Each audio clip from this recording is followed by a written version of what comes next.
to fix Netflix stuck on a loading screen. There are a few factors that might be affecting your Netflix application. First being your internet connection. First, you want to simply check your internet connection, swipe down on the control center and turn off and on your Wi-Fi settings. Or what you want to also do is you want to simply switch your networks over here with your cellular data and Wi-Fi. And by doing so, you'd be able to check if your internet connection is working or not.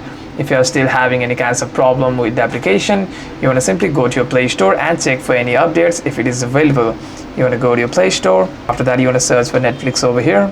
After that, if any kinds of updates are available, you want to simply update the Netflix to the latest version, and by doing so you shouldn't be facing any kinds of problem regarding the application.